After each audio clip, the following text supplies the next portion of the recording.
Hi, everyone. Eric Blake, host of the Simply Retirement podcast. As we take a little time this week to enjoy the holidays with family, I wanted to replay one of our most important and most popular episodes of the year, our episode on the Social Security Fairness Act. This episode was originally released in February following the signing of the Social Security Fairness Act into law in January of this year.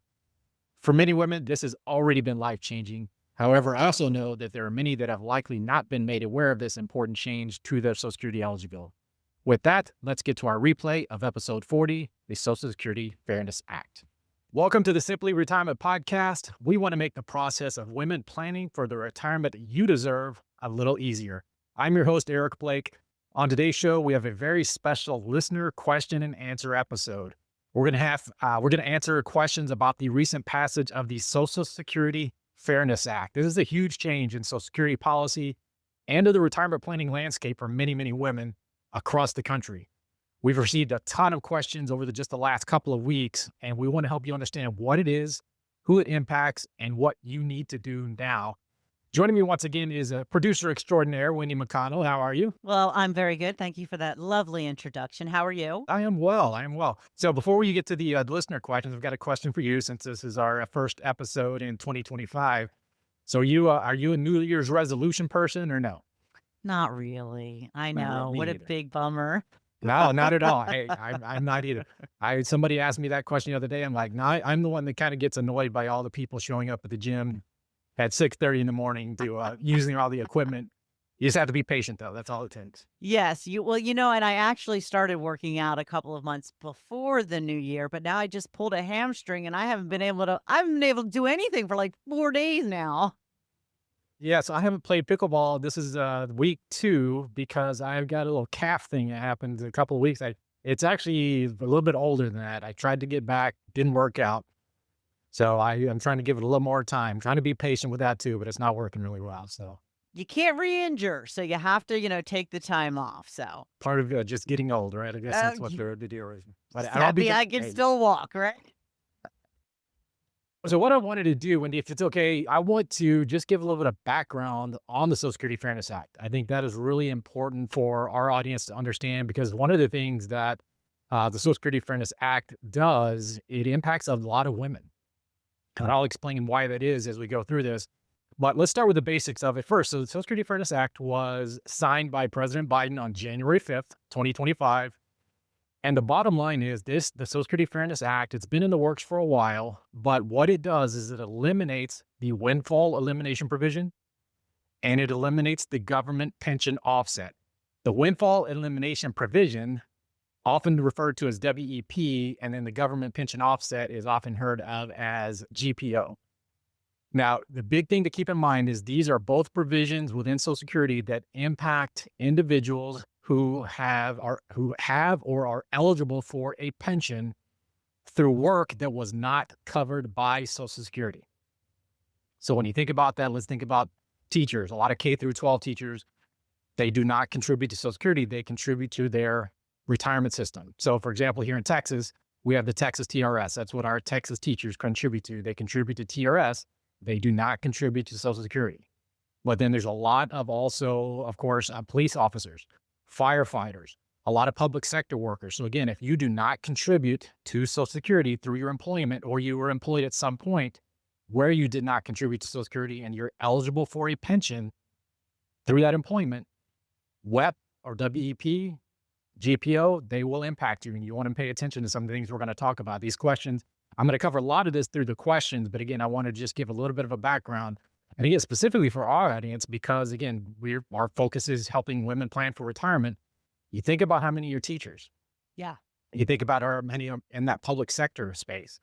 So that's where this is really, and it's honestly, it's going to be life changing. You will have clients that I've already connected with and said, hey, here's what's going on. Here's what you need to know.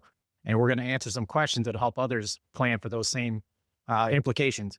And we're going to make sure that you understand what it does, what it means to you, and more specifically, what do you need to do now? Okay, it sounds like you're kind of pumping this up as something that's good for women. It is excellent. Right. So let's talk about some of the statistics. Yes. So with WEP, because again, we talked about, it impacts teachers, but it also impacts police officers, firefighters. So WEP, it impacts, I think the estimates right now are somewhere between 2 to 3 million people, but it's about half and half. It's about half women, half men. Again, a lot of those women are teachers, but there's a lot more these days that fall into those other areas. They are police officers, there are firefighters, and again, those public sector employees. The big one is the government pension offset, the GPO. 83% of individuals impacted by the government pension offset are women. Okay. So why do you think that might be? So I've been going to answer that question. That's one of those that we'll touch on as we go through the listener questions. But this is the provision within Social Security that impacts survivor benefits and it impacts spousal benefits. So if you're married, if you're divorced, if you get divorced, if you're widowed, the government pension offset is what for many eliminated or even reduced or even completely eliminated any Social Security benefits that they may have been eligible for. Okay. Because basically what happened is if you had, let's say you had a $3,000 monthly pension from being a teacher. The way the GPO works is you take 2/3 of that, so $2,000, and you subtract that from whatever Social Security benefit you might have been eligible for. So let's think about, the kind of the average Social Security benefit's about $2,000. Now it actually varies from family to family, person to person. But if your reduction is $2,000 and you may have been eligible for a $2,000 Social Security survivor benefit, zero. Right. It wipes it out. And actually, then we also know that women live longer than men. So statistically, women are more likely to be impacted by GPO than men are. And that's why that 83% is pretty astonishing. And again, this is where, again, for many, this is going to be life changing. Again, I know within our practice, we've got just right immediately, we had a handful of women who are going to be positively impacted with more income for the rest of their life. And it's going to make a significant difference. I like the sound of it. It's definitely a good thing. Now, also, there are some things to be aware of, and I think there's some potential challenges. So, actually, we already hear all the rumblings about the Social Security system running dry and going broke, and 2034 or 2033 or 2035 or whatever year you want to throw out there. That's the projected period where the benefits being paid out exceed the money coming in. So that's where they're saying their projection is that's when the Social Security system could potentially go broke. This accelerates that a little bit. Okay. So obviously, if we've got a lot of people who previously weren't receiving benefits, but now they are, that's Mhm. going to It's going to add to the problem. Yeah. Right. Now, the other thing I want to point out is this is retroactive to January 1st, 2024. So again, I know in our case for a few of our clients where they are unfortunately receiving survivor benefits, one of which was starting in the middle of 2024, she's actually going to get a lump sum payment. So if you were eligible for benefits or you were receiving benefits and they were being reduced up until this point, these benefits are going to be, the law itself is retroactive to January 1. So there are going to be some people receiving a lump sum payment at some point in 2025. Now, when that's going to happen, your guess is as good as mine. Unfortunately, that's going to be Right. up to Social Security Administration doing all the math, doing all the calculations, Yes. finding people making sure those payments get made. But just be prepared that the retroactive nature of this bill could result in a lump sum payment at some point. So this kind of goes right into question number one from a listener, where is my husband passed in January of 2024. I have Kentucky teacher retirement. Therefore, I wasn't allowed to receive his Social Security. With the repeal of the Social Security laws, will I now be able to begin collecting his Social Security? Yes, so this is GPO, government pension offset. So again, what she's referring to is in that situation where he was eligible for Social Security because of her pension, she was not. Because GPO has been eliminated, she is now going to be eligible to receive a survivor benefit based off of his record. Now, again, we're not going to necessarily, depending on this question that we get, I always have to be aware of things like, what age are you? What age are you currently? When will you file for benefits? Those kinds of things. Because again, those are all the parts of Social Security that we have to be aware of. So I would refer you back to some of our past episodes on top 5 things all women need to know. That was back on episode 14, the episode 37 on survivor benefits, 24, I think it was, on spousal benefits. So you want to refer to some of those episodes and be sure that in terms of timing, that if you are now eligible, that when the appropriate time or the best time to file for your specific situation may be. Okay. Similarly, Katie asks, I'm guessing this is not a survivor benefit situation. This is a current spouse situation. Says, with the passage of the GPO, part of the Social Security bill, can I draw on my husband's Social Security? So again, most likely the answer is yes, based on the information that we have. So we got to make some assumptions. First being that it sounds like her husband's still alive. So again, the GPO, the government pension offset, impacts both spousal benefits and survivor benefits. So keeping in mind the rules around spousal benefits, and again, I'll refer you to episode 24 where we talked all about that, where you may be eligible for up to 50% of your spouse's benefit, of your husband's benefit. But again, kind of using some of the math equations that to help hopefully drive the point across. Let's say, for example, that your husband's earning has a benefit of $3,000 a month. The maximum benefit you can receive previously or currently for spousal benefits is $1,500. Okay. But again, with GPO, that most likely in her case, it sounds like it was completely eliminated. Now she should be eligible, assuming she meets all the guidelines, all the criteria, she should now be eligible to start receiving a spousal benefit based on his work record. I like it. Good stuff, huh? So, yeah, a listener in Illinois says that public school teachers do not pay into Social Security. So I only have about 20 points from summer jobs, but my late husband paid into it and collected when he retired. I could not get any Social Security benefits from him under the old laws because of my pension. So, can I get some benefits now? Well, I think this is a good chance to kind of step back a little bit and talk about the WEP, the Windfall Elimination Provision. So, if you have worked in both, if you've worked in employment where you did contribute to Social Security and you did not, so in her case, again, we're talking about being a public school teacher in Illinois. In order for you to be eligible for anything on your own record, you still have to have met the criteria. So you still have to have 10 years of earnings history to be eligible for Social Security benefits on your own record. So that's what she's referring to, where she talks about having 20 points. So she's talking about having 20 credits, where for her own benefit, she would have had to have 40 credits. So she doesn't have enough. So that's one of the things to keep in mind, again, distinguishing between what she may be eligible for on her own record versus now because of government pension offset also being eliminated. The answer to the question is yes, assuming she's eligible, she's going to be able to start receiving a survivor benefit based on her husband's work record. Okay. So that's where we look at it now and say, okay, you want to. Now, here's also, and we'll talk about this in some of the action items here in a little bit, but one of the important things to be aware of is if you have not applied in the past, you want to go ahead and apply for those benefits as soon as reasonably possible. So we talked about it being retroactive to January 1st of 2024. If you have never applied, you want to apply. If you have not applied up to this point, don't expect to receive payments going back to January 1. So you want to make sure that you want to apply as soon as reasonably possible so that those benefits can start. Got it. So, another listener asks, I've never paid enough to get Social Security. I've worked 28 years as an ISD school cafe manager. I imagine you know what ISD stands for? Independent School District. Okay. I won't get a lot from TRS when I retired. I know you went over that. I lost my late ex-husband, which I was married to for 24 years. I do draw his now that I'm old enough. I want to retire, but they said that Social Security, I would lose 2/3 of his due to the GPO and WEP rule. So, does this new law that Biden signed, will it help me get my late ex-husband's benefits? I'm still drawing. They told me I would lose all about $600 when I retire.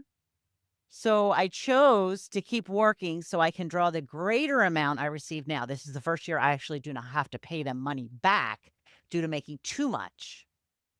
Yeah, so let's talk about that last part that she touches on just a little bit, because this again gets back to understanding the timing of when to apply. So one of the things that she's referring to there is the earnings test. So what that means is she had started receiving a benefit, being it was a reduced benefit due to government pension offset, but because she was still working, she was having to pay a good portion. It sounds like she may have been paying all of that back. So she was subject to the earnings test. So basically, she was making too much money to receive that benefit. So now what'll happen for her is a couple of things. She may get a pretty significant raise here because of a couple of different factors. So if she's actually reached her full retirement age, all of those benefits that she had to pay back in the past, she's now going to get that recalculated into her current benefit at full retirement age. So her benefit's going to go up just because of that. On top of that, government pension offset has been eliminated. She's going to get an increase to the full survivor benefit of what she was eligible for had GPO not been in place before. So she's not only going to get an increase as a result of paying money back, paying Social Security benefits back because of working, she's also going to get that additional increase, or probably a more significant increase, by the government pension offset being eliminated.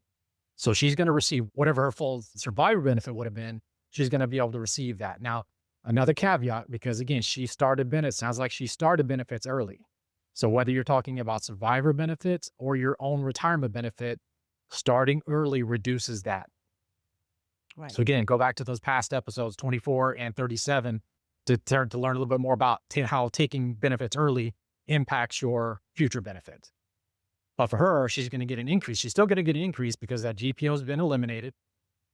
It's going to go up to what she would have received otherwise. And she's going to get that extra increase because her full retirement age benefit's going to get recalculated to basically pay her back for those years that she made too much money. So the final question we have here is GPO eliminated my widow's benefits. Do I get the full amount he received before his death, or do I get the amount he received when he first started collecting Social Security? Is she talking about like the increases that you get for like cost of living? No, so what she's asking about, this is a great question. So again, as she's talked about, has been subject to GPO. So that eliminated whatever Social Security benefit or survivor benefit she would have been eligible for up to this point. So what she's asking, you say, okay, now that it has been eliminated and now she sounds like she knows she's going to be eligible for something, what am I going to be eligible for? So what she's asking is at what point, when he filed or when he passed away, is she going to be, which of those benefits is she going to be eligible for? When he started or when he passed away? Okay. So the answer to her question is you are eligible for up to 100% of what he was receiving on the day he passed. Okay. So it may be thinking about cost of living adjustments and things like, let's say when he first applied, he was receiving $2,000 a month. Right. But by the time he passed, he was up to $3,000. So she would be eligible to receive up to $3,000 per month, whatever he was receiving when he passed, but then factoring in age at which she actually applies. So if she's above full retirement age or greater, she's going to receive whatever he was receiving when he passed. Okay. If she starts earlier than that, then that 3,000 might get reduced. But so it's going to be based on 3,000, but then it's going to be dependent on what her age is at the time she actually files. And again, one of those situations where it sounds like she had never applied before because she realized that it was going to be eliminated anyway. So you want to try to get that application in as soon as possible. And also, again, going back to episode 37, you can't do this online. You can't file for survivor benefits online. You can do it by phone. You can do it by in-person meeting. So get that call scheduled, get that meeting scheduled if you think you're eligible. And we'll touch on these items when we get to the action items and things to do from here. But get that meeting scheduled. Get that meeting scheduled in person at the local Social Security office. Get a phone call scheduled so you can get that application in as soon as possible. So is there, I know that personally, when you are looking into receiving your Social Security benefits, if you wait a few years, the benefit usually gets larger. Is that the same when it comes to the situations we're talking about here? It is to an extent. So again, it really depends on we got to kind of separate retirement benefits from spousal related benefits, whether that's survivor or actual spousal benefits, assuming the spouse is still alive. So for your own personal retirement benefit, full retirement age is somewhere between 66 and 67. So if you're born in 1960 or later, your full retirement age is 67. So if you start before that, your benefit's going to get reduced. For every year you can delay up to 67, you're going to get that additional delayed retirement credit up to 100% of your full retirement age benefit at 67. Now, you also have the option on your own benefit to continue to delay and receive additional credits for those next 3 years up to a maximum of age 70. You never want to apply after age 70. 70 is the max. Whatever your benefit is at 70, that's the maximum you can receive. That's how your own benefit works. So if you were subject to WEP, the Windfall Elimination Provision, that still plays into that decision. Whereas again, if your Social Security benefit is reduced because you have a pension, that goes away. You're going to get an increase. You're going to start receiving whatever you would be eligible for on your own record. And then again, depending on when you actually file as to whether you're going to get those increased benefits due to delayed credits or not. Okay. And on the other side of the equation, then we have spousal related benefits. And we call these auxiliary benefits. Again, refer to episode 32, where we had a Social Security expert on the episode where we're talking about some of these terms that you want to be aware of. So these are, when you're talking about benefits based on a spouse, they're referred to as auxiliary benefits. So it's based on somebody else's record. So you have spousal benefits or ex-spousal benefits. That's the up to 50% of what your spouse is eligible for. And you have survivor benefits. That's the government pension offset. So government pension offset impacts both of those. Those do not increase beyond full retirement age. Okay. So let's say, we'll go back to use our example here. So let's say that at full retirement age for survivor benefits, she could receive $3,000. And her let's say her full retirement age is 67. So if she starts benefits before age 67, it's going to get reduced by some percentage. Again, the earlier that she starts, the more the reduction is. But beyond that age 67, there is no additional increase. You don't get the age up, the So increase there's up no to age point in 7. waiting. Okay. No point in waiting. And then again, you get into, okay, if I'm personally eligible for a retirement benefit and I'm eligible for a survivor benefit, which do I take first? And is there going to be a point where I am able to switch? Again, all those types of variables that, again, going back to episode 37, where we talked about survivor benefits, that's what I would refer you to and trying to understand those specific benefits better so you know what the best decision is for you. Okay. Should we be concerned about the talk of cutting Social Security benefits, Medicare, all of that kind of stuff? So I'll tackle it from a couple of different angles. Number one, do not be surprised. So for those of you that this impacts, so those of you who have been impacted by the Windfall Elimination Provision and the government pension offset now being eliminated, you're going to get an increase in income. But do not be surprised if that changes at some point in the future, that they create a revised version of both of those, of both of the WEP and GPO. Because again, I talked about it right at the beginning, this very likely accelerates the process of Social Security running out of money, right? So something's going to have to be done. So I would not be surprised if there's some version of this that comes into play. Is there a way that the new administration can come in and just like executive order and overturn this immediately?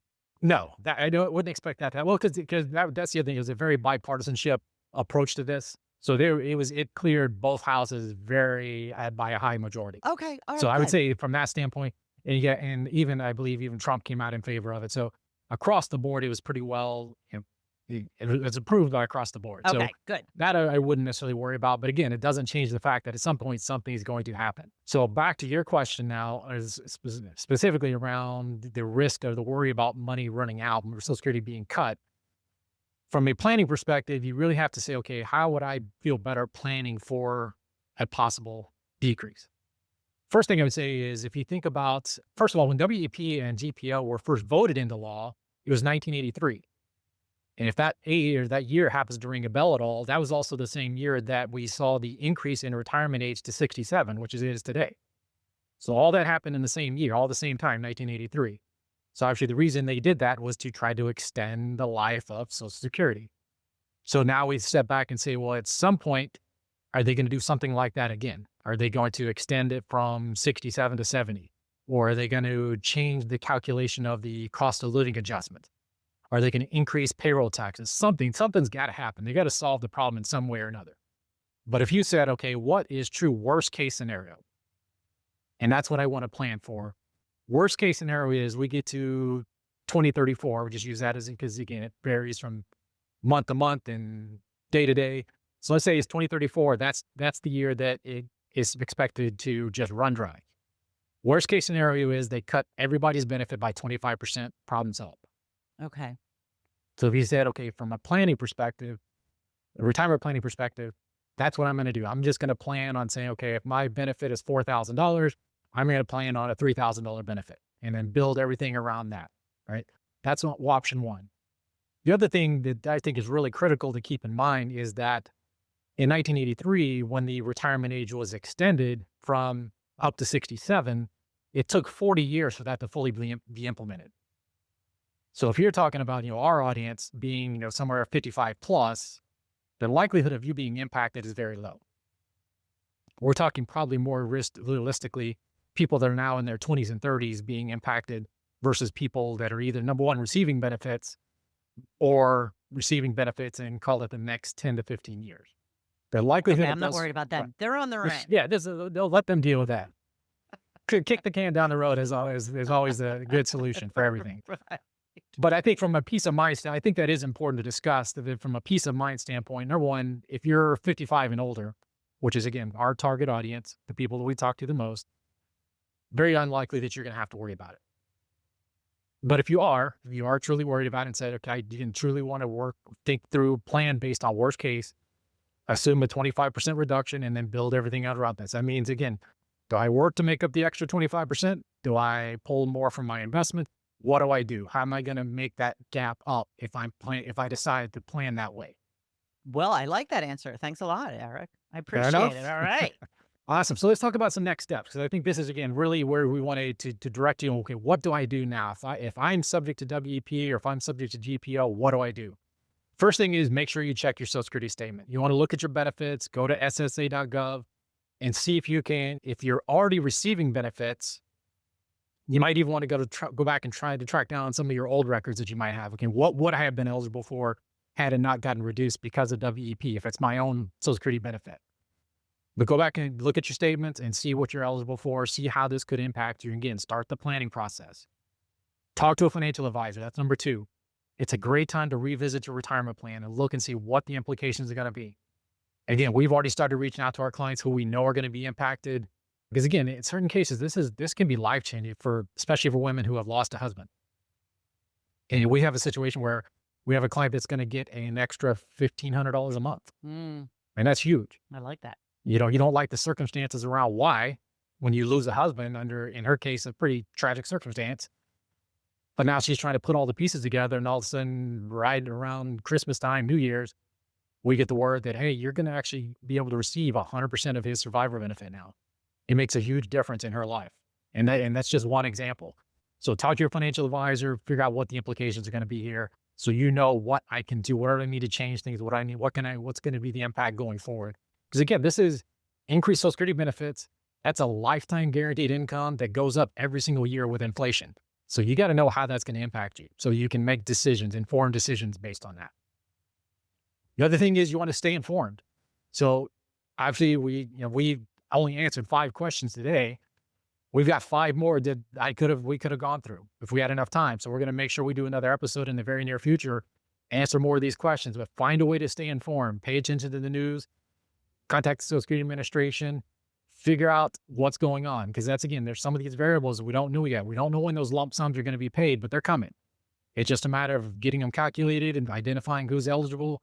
But again, who knows how long that might take, but know that it's there and be aware of it. The other thing is number 4, apply for those benefits. I've already talked about this a couple of times. If you had not applied because you thought that your benefit was going to get eliminated, apply. Get those applications in now. I know, again, just saying that she's actually not a client. She's a friend of ours. She taught for 40 plus years. She's just retired. She's substitute teaching just to kind of make ends meet. She's got, based on a previous spouse, she's going to be eligible for spousal benefits now. She would have never, ever expected that. But from the standpoint of looking, okay, is this going to be what I can do to pay all the bills? Makes a huge difference. So, and that's going to be a lot of people out there. Because again, we all know all the statistics about divorce. If you were married to somebody for 10 years and you got divorced, think about whether you would be eligible for not and apply, get that application in there. Now, here's one other thing I'm going to suggest, and I haven't seen confirmation one way or the other, but this is one of those kind of little unknown tricks with Social Security. You can actually apply and request that it be retroactive 6 months. If you're above full retirement age, that's key. So let's say my full retirement age is 67 and I'm now 68. Well, again, we talked about it being retroactive to January 1. If you had never applied, you're not getting benefits back to January 1. But you might be able to say, hey, I'm 68 years old. My full retirement age was 67. Apply for benefits and request retroactive payments for 6 months. Anybody can do that. Anybody has that option to do that, to request and you get a lump sum of those 6 months. Now, it reduces how much you're going to get ongoing, but that lump sum can be big. But in this case, where you never were receiving benefits anyway, apply and request that 6-month retroactive payment. Sounds good. So you want to get as much out of the system as you can, right? Yeah, I'll take it. So make sure you apply, and if you're above full retirement age, see if you can apply for that 6-month retroactive payment. The other thing, just a quick shout out for our own podcast. Number 5 is tune into our podcast. We've done a number of episodes on Social Security, everything from the top 5 things all women need to know to, that was episode 14. Episode 32, we had a Social Security specialist who spent 25 years in the Social Security system, shared a lot of different tricks and things you want to be aware of.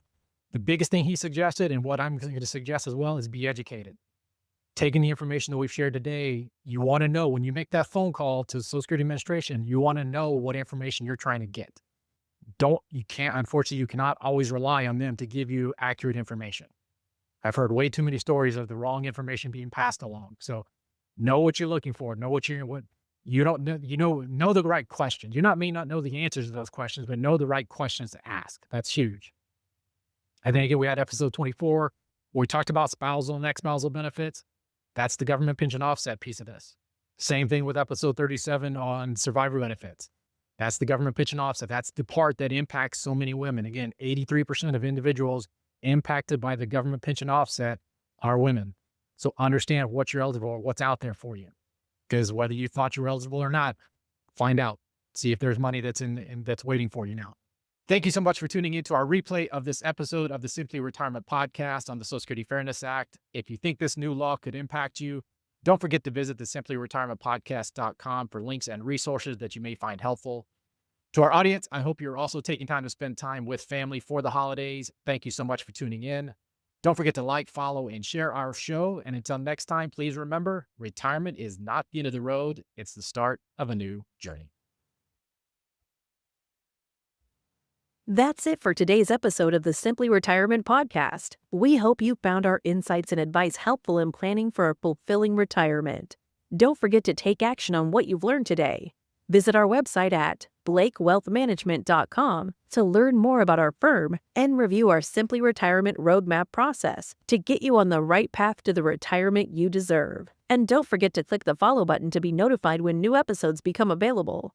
Thank you for joining us on this journey, and we look forward to helping you achieve your retirement goals. Remember, retirement is not the end of the road. It is the start of a new journey. So embrace it and make the most of it. Until next time, take care. Content here is for illustrative purposes and general information only. It is not legal, tax, or individualized financial advice, nor is it a recommendation to buy, sell, or hold any specific security, or engage in any specific trading strategy. Results will vary. Past performance is no indication of future results or success. Market conditions change continuously. This commentary reflects the personal opinions, viewpoints, and analyses of Blake Wealth Management. It does not necessarily represent those of RFG Advisory, their clients, or their employees. This commentary should not be regarded as a description of advisory services provided by Blake Wealth Management or RFG Advisory, or performance returns of any client. The views reflected in the commentary are subject to change at any time without notice. Advisory services offered by investment advisory representatives of RFG Advisory, a registered investment advisor, Blake Wealth Management, and RFG Advisory are unaffiliated entities. Advisory services are only offered to clients or prospective clients where RFG Advisory and its representatives are properly licensed or exempt from licensure. No advisory services may be rendered by RFG Advisory unless a client agreement is in place.